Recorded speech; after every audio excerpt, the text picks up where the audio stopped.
daño en su unidad estructural o funcional es la presencia de proteínas.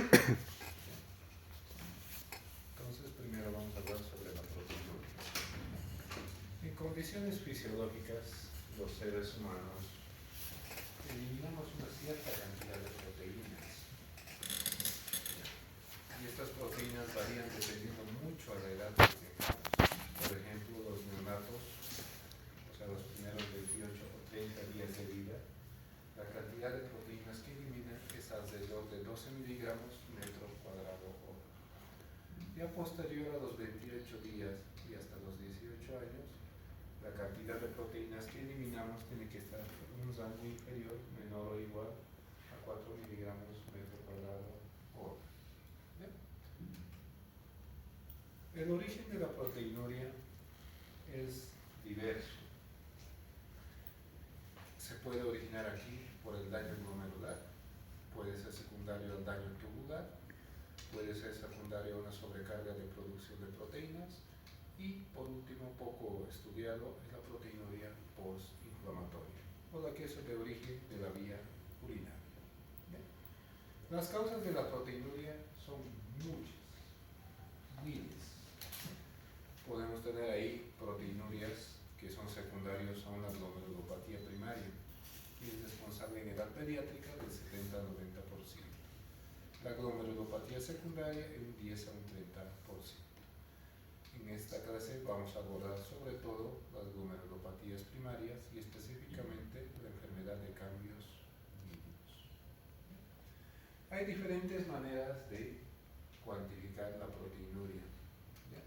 Se puede cuantificar mediante métodos cualitativos y métodos cuantitativos.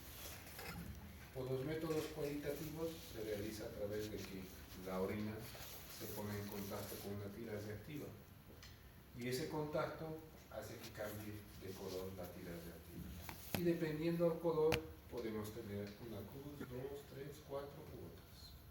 Pero esto es muy subjetivo, ya que para algunos una cruz puede ser 2 cruces y para otros 4 cruces puede ser una cruz. Entonces es muy subjetivo porque depende mucho de quién lo hace. ¿Ya? Entonces no es muy bueno. Pero aquel que nos dice específicamente cuánta cantidad de proteinuria está eliminando es la proteinuria de 24 horas. ¿Ya? Y para la recolección o determinación de una proteinuria cuantitativa tenemos dos métodos. Primeramente, acá tenemos el índice proteína creatinina o albúmina creatinina, utilizado sobre todo para pacientes que no son continentes, o sea, niños menores de 2 años de edad. Y para niños continentes o niños mayores de 2 años de edad, tenemos la proteinuria de 24 horas. ¿Ve? Pero actualmente se sabe que ambos tienen la misma sensibilidad y especificidad. Entonces, cualquiera que solicitemos, lo mismo.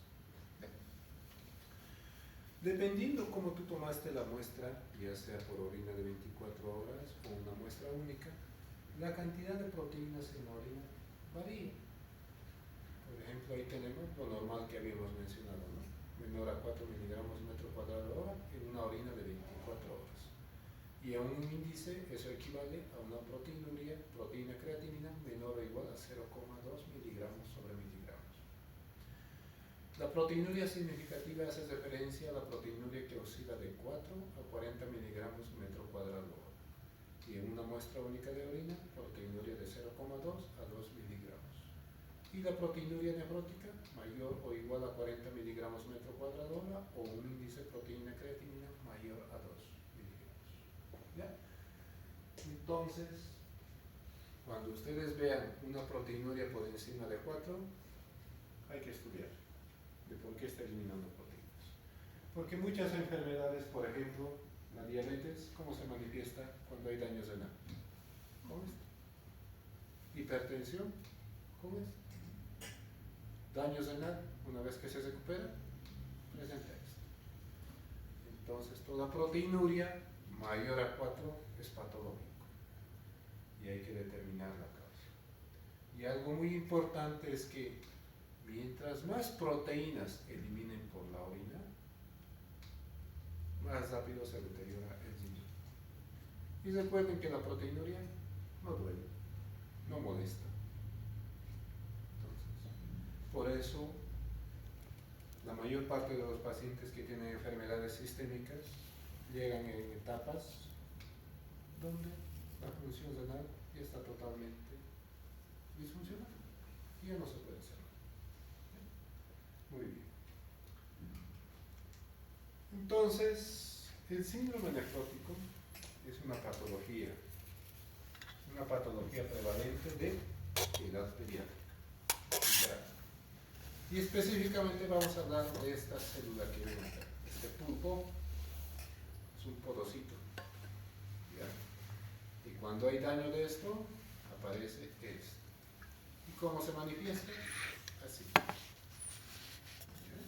Entonces nunca se olviden de ese pulpito que está ahí, que se llama porocito. Según las guías ISKD, el síndrome nefrótico se define de esta manera. Un síndrome clínico humoral caracterizado por una triada. La proteinuria mayor a 40 miligramos metro cuadrado hora, hipoalbuminemia menor a 2.5 gramos decilitro y la presencia de edema. El signo pivote o cardinal es la presencia de proteinuria. Si tu paciente no tiene proteinuria nefrótica, no es síndrome nefrótico. Es todo menos eso. Entonces no se olviden de esa triada. Cuando escuchen de síndrome nefrótico, recuerden de la proteinuria, el edema y la hipoalbuminemia. Epidemiológicamente, esta entidad patológica afecta o tiene una incidencia de 1 a 3 casos por cada 100.000 niños. Y la prevalencia es de 15.7 por cada 100.000 habitantes. Y tiene un predominio principalmente en individuos menores de 6 años. O sea, afecta principalmente a lactantes y preescolares, en su gran mayoría. Pero eso no significa que no pueda afectar a un adolescente, a un adulto, puede afectar. Pero la mayor prevalencia e incidencia está en el grupo etario de los preescolares. Esta enfermedad tiene una predilección por el sexo masculino, teniendo una relación de 3 hombres por 2 mujeres. A nivel mundial, responsable de la tercera causa de la enfermedad renal crónica. Y miren, lo bueno es que más del 80% responden al tratamiento. O sea, tienen una buena respuesta. ¿Ya? O se cura, en otras palabras. Existen muchas clasificaciones para el síndrome nefrótico. ¿Ya? Esta clasificación depende de muchos factores, ¿no? Dependiendo sobre todo de la edad. Tenemos ahí el síndrome nefrótico congénito, que son patologías que se manifiestan en los primeros 3 meses de vida extrauterina. Generalmente estos individuos tienen un defecto en la formación del parénquima renal. Y si tienen un defecto genético, pues no tienen cura. Y lo más seguro que va a terminar en diálisis o trasplante. Generalmente aparecen en los primeros 3 meses de vida. El síndrome nefrótico infantil hace referencia sobre todo a aquel síndrome nefrótico que se manifiesta desde los 3 meses hasta el año de vida. ¿Ya? Si aparecen en ese tiempo, se denomina síndrome nefrótico infantil. Y el síndrome nefrótico primario es el que aparece con más frecuencia en el grupo de los lactantes y preescolares, específicamente de los 2 a 7 años de edad. Y posteriormente aparece el síndrome nefrótico secundario, o sea, secundario a una enfermedad sistémica, que ocurre sobre todo en los adolescentes y adultos. ¿Ya? Ahí tenemos más resumido el síndrome nefrótico congénito, ¿no? Que aparece principalmente en los primeros 2 meses. Dentro de las causas del síndrome nefrótico congénito existen muchas, pero sobre todo secundario a las mutaciones genéticas. ¿Bien? Por ejemplo, tenemos ahí el síndrome nefrótico congénito de tipo finlandés, que solo aparece con más frecuencia en Finlandia, por eso se llama así. Son niños que cursan con la triada y antes del primer año ya están en terapia diurética. También tenemos ahí la esclerosis mesangiana, la glomerulosclerosis congénita y otros. Dentro de otros factores etiológicos se habla sobre todo de las infecciones intrauterinas, formando o refiriéndose principalmente al complejo TORCH, toxoplasma, rubéola, citomegalovirus, herpes, que pueden ser los causantes de un síndrome nefrótico congénito. Dentro del síndrome nefrótico primario hacen referencia a aquellas patologías que no tienen una causa específica y se denominan así porque se hace referencia a los cambios histopatológicos que se observan en la vida renal. Y dentro de este grupo tenemos la glomerulonefritis por cambios mínimos, la glomerulosclerosis focal segmentaria, la membrana proliferativa, la proliferación mesangial y la glomerulonefritis membranosa. En la edad pediátrica, el más común es la glomerulonefritis de cambios mínimos. Y en los adultos, la glomerulonefritis membranosa. Dentro de la glomerulonefritis o de las causas secundarias tenemos 5 grupos. Primeramente, los procesos infecciosos. Dentro de estos procesos infecciosos hacemos énfasis principalmente al virus de la hepatitis B, C, VIH, malaria, TORCH, tuberculosis, COVID-19 y otros. Dentro del componente o de los grupos inmunológicos tenemos la púrpura de Helen-Scholden principalmente y el lupus. Dentro de los procesos oncológicos, sobre todo los tumores sistémicos, como leucemias, linfomas, histiocytosis y feocromocitoma. También miren, la presencia de fármacos también pueden causar un síndrome nefrótico. Medicamentos, por ejemplo, que utilizamos día a día, los AINES, IECAS, que se utiliza día a día. Pero también ahí tenemos las drogas recreativas, como es el caso de la cocaína y otros. Y dentro del grupo de los misceláneos son sobre todo las enfermedades sistémicas, como la diabetes mellitus, la artritis reumatoide y la presencia de amiloidosis. En esta tabla se observa, por ejemplo, la distribución, ¿no?, de la glomerulonefritis primaria dependiendo de la edad. Miren, en edad pediátrica, el principal componente está dado por cambios mínimos. Y en los adultos, sobre todo, está dado por la glomerulonefritis membranosa. También en esta imagen podemos ver, por ejemplo, cómo la etiología del síndrome nefrótico va variando. Ahí tenemos en las primeras etapas el congénito, el primario, y posteriormente aparecen las causas secundarias. Entonces, dentro de la patología, lo que nunca tienen que olvidarse es esto. ¿Ya?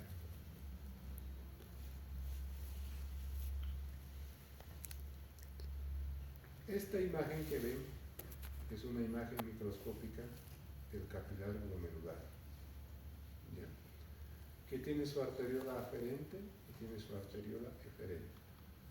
De la arteriola aferente se ramifica el capilar glomerular y es el sitio donde se realiza el proceso de filtración. Esta pared del capilar glomerular tiene 3 capas. Una capa interna que se llama endotelio, que descansa sobre una membrana basal, y por encima de la membrana basal se encuentra una célula especializada denominada porocito. Estas estructuras pequeñas que se ven son los pedicelos del podocito. ¿Ya? Entonces el proceso de filtración ocurre desde acá de manera continua. Pero la estructura del capilar glomerular no termina ahí. Si realizamos una microscopía electrónica, se va a ver así. Esta célula podocitaria se comunica tanto con los componentes de la membrana basal y con las heterocélulas a través de uniones. ¿Ya? Y esta comunicación es constante. Entonces, cuando hay un síndrome nefrótico, el daño puede estar en alguna de estas proteínas que comunican o en la célula. Por eso la gran variabilidad de la respuesta. Porque, por ejemplo, si tiene un defecto de uno de estos, no importa qué le den, va a progresar a enfermedad renal crónica. Porque no hay cura para, no tenemos todavía terapia genética para corregir estos errores, ¿no? Y en esta microscopía, miren, ahí están los diferentes componentes de la proteína. Ahí está el endotelio, la membrana basal y la capa podocitaria. Ahí tenemos las conexiones a través de la nefrina y la podocina. Son proteínas que se ha observado mayor frecuencia en sus mutaciones. ¿Bien? Entonces, habíamos mencionado que en el síndrome nefrótico el dato pivote era la proteinuria. Y la proteinuria es la responsable de todas las manifestaciones que presentan este tipo de individuos. ¿No? Entonces, acá está. Capilar glomerular normal, su endotelio, su membrana basal y la capa podocitaria. En el síndrome nefrótico hay daño del podocito o de alguno de sus componentes de su conexión. Por eso actualmente se llama podocitopatía. Antes se llamaba nefrótico. Entonces, ese daño, ¿qué es lo que va a generar? Esto. Digamos que el capilar glomerular es así. El daño va a ser esto. Va a aumentar la permeabilidad. Y ese aumento de permeabilidad, ¿qué va a causar? Que estas proteínas salgan. Y eso va a dar como resultado la presencia de proteína. Y la proteína que se pierde con más frecuencia en esta enfermedad es la albúmina. Pero no solamente eso, hay otras proteínas más.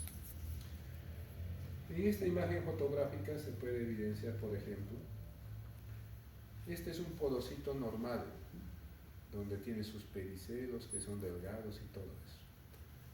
En el síndrome nefrótico, miren cómo cambia la arquitectura del podocito. Ya están más gordos, las patas gruesas, hay mayor espacio. ¿Ven? Y esa alteración no se ve bien. Entonces, ese daño genera la proteinuria. La proteinuria en este caso va a ser en rango nefrótico. Y esa proteinuria nefrótica, si se pierde principalmente albúmina, ¿qué va a llevar? Hipoalbuminemia. Y recuerden que en el torrente sanguíneo el movimiento es por diferencia de presiones, ¿no? Tenemos ahí, en la luz del vaso sanguíneo, presiones hidrostáticas y coloidostáticas. Presiones hidrostáticas empujan el líquido fuera del vaso sanguíneo. Presiones oncóticas o coloidosmóticas retienen el líquido a nivel intravascular. Entonces, si en el síndrome nefrótico la proteinuria llevó a hipoalbuminemia, este equilibrio se pierde. Entonces empieza a predominar las presiones hidrostáticas, ¿verdad? Porque la presión oncótica está dada por la albúmina. Y si no hay albúmina, baja y sube la presión hidrostática. Y eso va a hacer que el líquido salga del intersticio. Y esa salida de intersticio de líquido se llama edema. Y ahí tenemos la triada, ¿no? Proteinuria nefrótica, hipoalbuminemia menor a 2.5 gramos de decilitro y edema. Entonces eso es todo. Con respecto también al edema, se habla de dos teorías. La teoría del Underfield y el Overpol. La teoría del Underfield hace referencia que, como se pierde proteínas por la orina, genera hipoalbuminemia y permite la salida de líquido al intersticio. En la teoría de Overpol hace referencia que a nivel renal, específicamente en el tubo contorneado distal, hay mayor actividad de la bomba, que favorece la retención de sodio. Y esa retención de sodio incrementa la presión hidrostática y como resultado aumenta el volumen del líquido extracelular. Y eso la manifestación como edema. Entonces hay varias explicaciones, ¿no? Otro componente que acompaña al síndrome nefrótico es la presencia de dislipidemia, ¿verdad? Específicamente el colesterol elevado. Recuerden que los lípidos, ¿quiénes los transportan? Proteínas. Y si se está perdiendo proteínas, ya no hay transportador. Y eso es captado por el hígado, específicamente por los receptores. ¿Bien? Entonces la concentración de colesterol a nivel hepático disminuye. Y como resultado va a activar enzimas, como la hidroximetilcoenzima, la acetilhidroxilasa y la AKT. Todo esto va a generar aumento del colesterol en la sangre. Y de esa manera se genera la dislipidemia. Pero la dislipidemia y el síndrome nefrótico tiene efectos adversos. En la mayor parte a veces no damos tratamiento para esto, ¿no?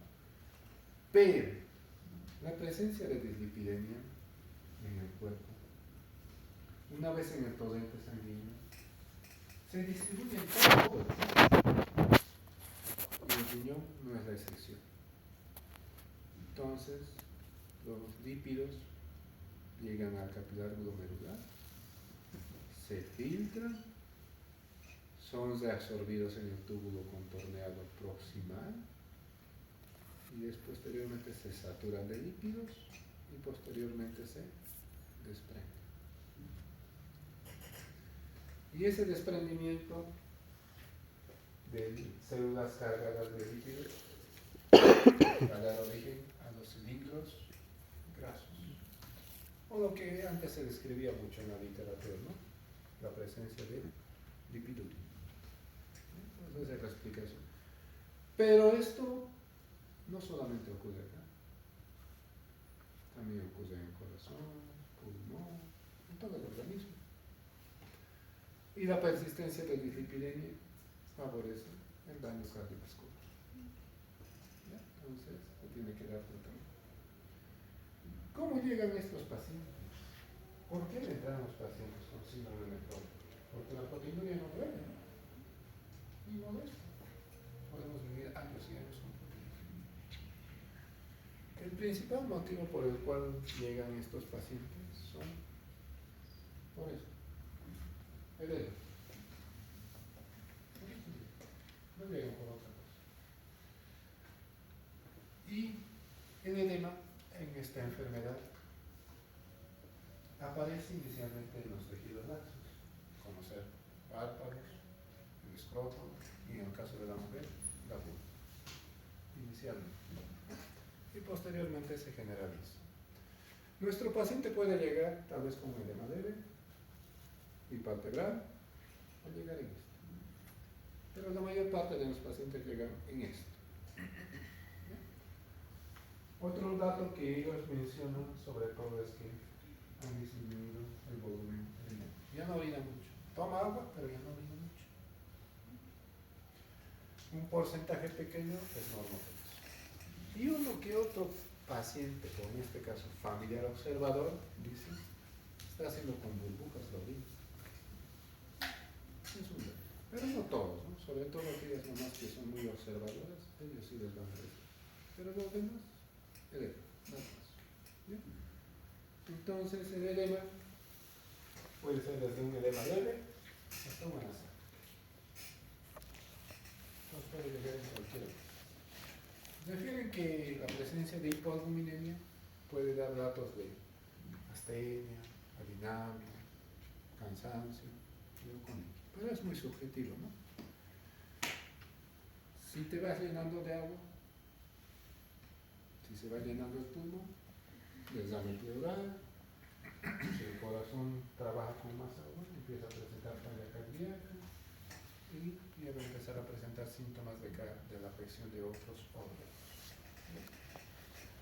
También se puede observar la presencia de tromboembolismos, pero eso ocurre más frecuentemente en pacientes adultos. En pacientes pediátricos eso se observa con más frecuencia en los síndromes nefróticos congénitos.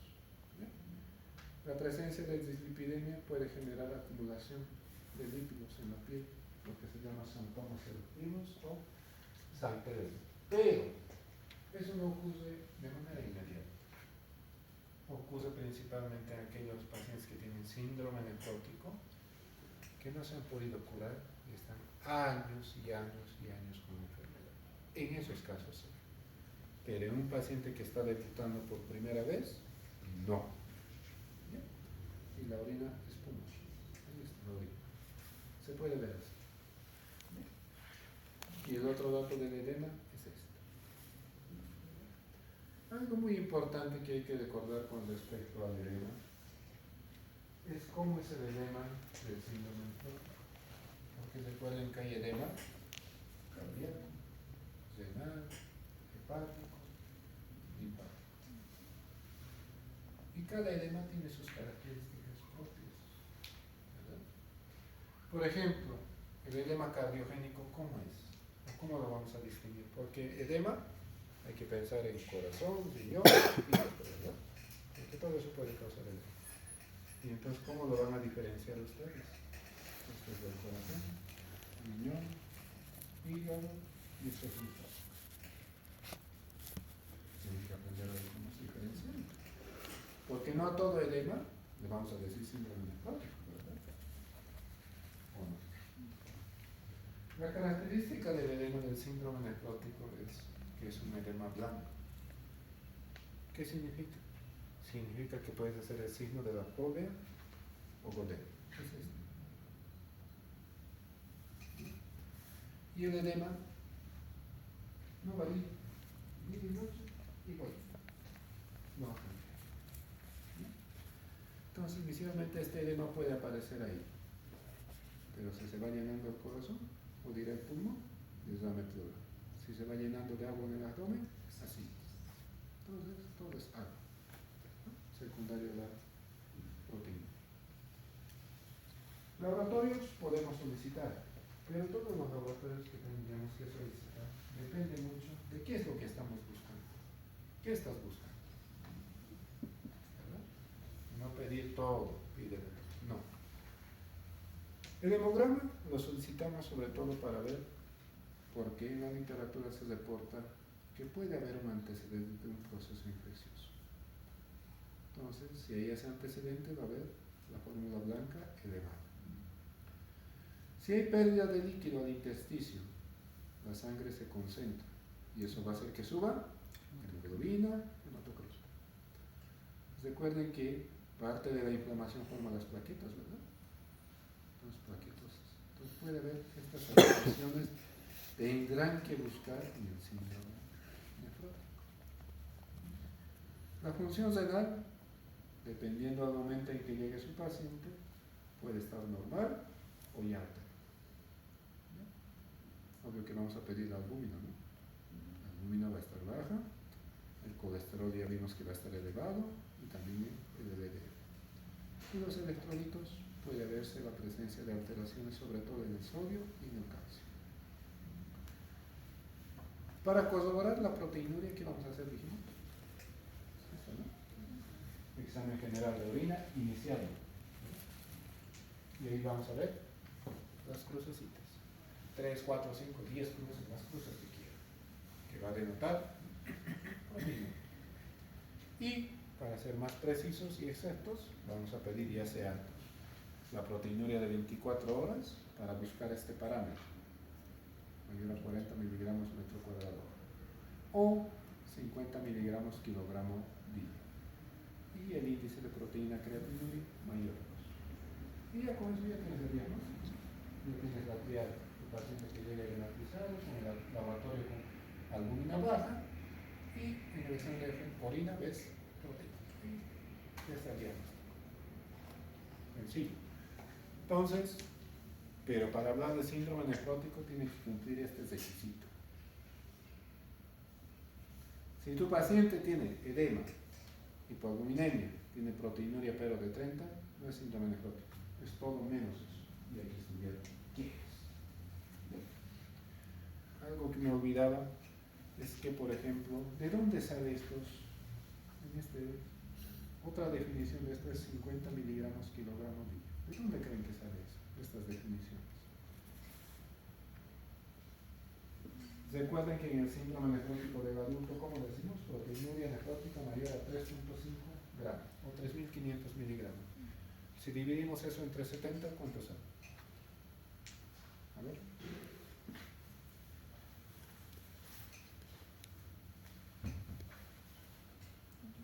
50, ¿no? Y de ahí sale. Porque otra definición del síndrome nefrótico es proteinuria mayor a 50 miligramos kilogramo. ¿Ya? Entonces, que supuestamente el peso promedio de la población es 70, ¿no? De ahí sale eso. También podemos solicitar una ecografía renal. Algo muy importante con respecto al edema. El edema no solamente es en los miembros, corazón. También el riñón se llena de agua. También los intestinos hacen edema. Y cuando se llena el riñón, ¿qué va a hacer? El riñón quiere estar grande. ¿Sí? El tratamiento del síndrome nefrótico primario es esteroide. Aquí en la China donde quiera. Y utilizamos dosis altas. A 60 miligramos metro cuadrado día con una dosis máxima de 60 por un lapso de 6 semanas. Y actualmente los esquemas están entre 4 a 6 semanas. Posterior a las 6 semanas hacemos un esquema de reducción a 40 miligramos metro cuadrado día por otras 6 semanas. En pocas palabras, el tratamiento va a durar 6 más 6, 12. Esos son 3 meses. ¿Ya? Y después de los 3 meses, si la respuesta es adecuada, bajamos el esteroide y suspendemos. Una recomendación con respecto a los esteroides es ¿en qué momento del día le damos? ¿O le darían ustedes?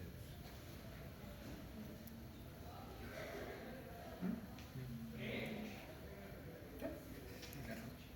Tú dices que no.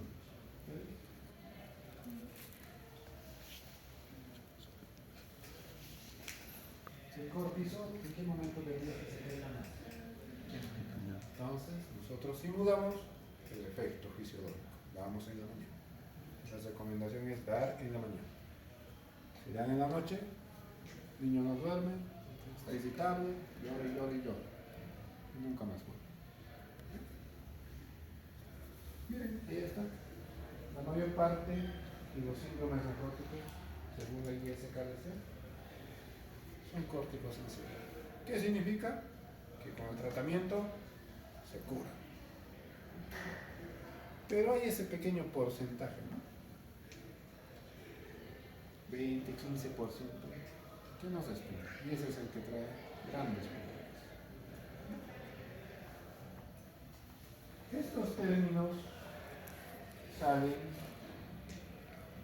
de la respuesta al esteroide. Córtico sensible, córtico dependencia, córtico resistencia, reducción parcial, total. Córtico sensible, diste al tratamiento, desapareció proteinuria, y ahí acabó. Córtico dependencia, diste al esteroide, empiezas a bajar, vuelve a aparecer la proteinuria.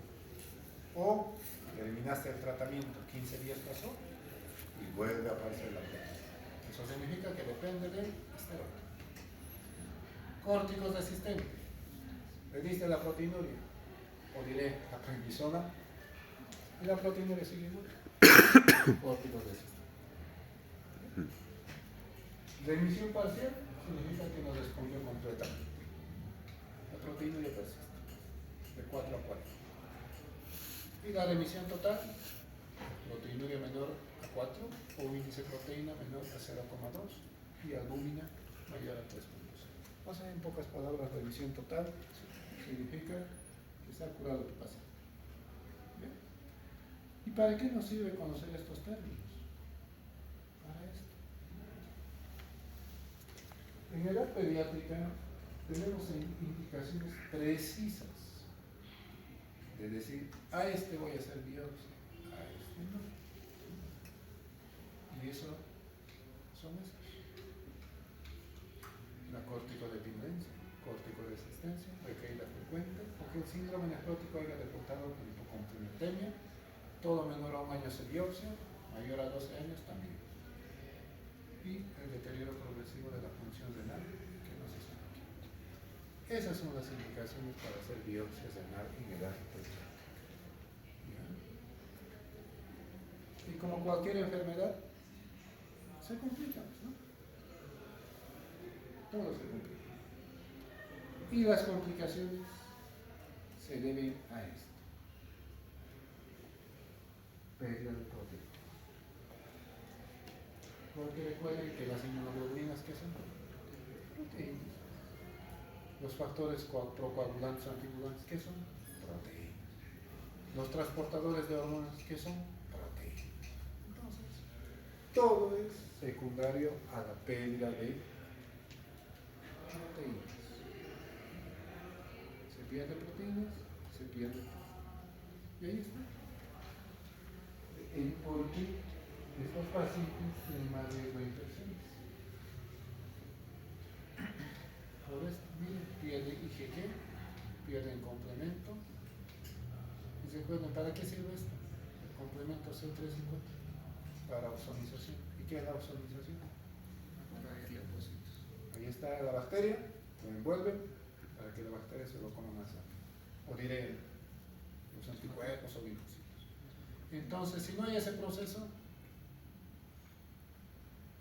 favorece infección, sobre todo estos, principalmente encapsulados.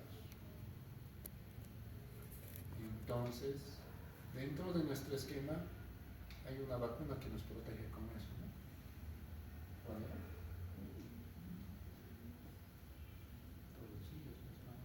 ¿Cuál es? ¿Cuál es? El neumococo. Por eso hay que revisar bien la carne de vacunas, ¿no? Si no tiene vacuna y viene con esto, lo más seguro es que va a tener ese microorganismo.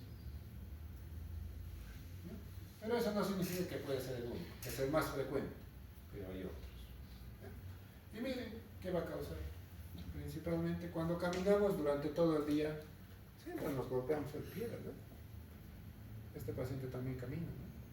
Y se va a golpear el pie en algún momento, o pateando una piedrita, como quieran. Va a causar celulitis. Cavidad abdominal lleno de agua, intestinos, materia fecal, peritonitis. Una simple resfrío va a progresar, neumonía. Y si no se diagnostica, y se muere. ¿Bien? Y ahí está, ¿por qué ocurre la trombosis en esta enfermedad? Porque se pierde. Recuerden que la sangre está en un estado de equilibrio entre factores pro y anticoagulantes, ¿verdad? En esta enfermedad ese equilibrio se pierde, los anticoagulantes se pierden. Entonces suben los procoagulantes. Entonces, mayor riesgo de trombosis o hipercoagulabilidad. Habíamos mencionado que estos pacientes tienen la sangre espesa, ¿no? Porque perdían éstasis, mayor fibrinógeno y pérdida de factores antitrombóticos como proteínas C y S. Y la trombosis. La trombosis puede ocurrir en cualquier lugar, esteroides también. Trombosis venosa, tromboembolismo pulmonar.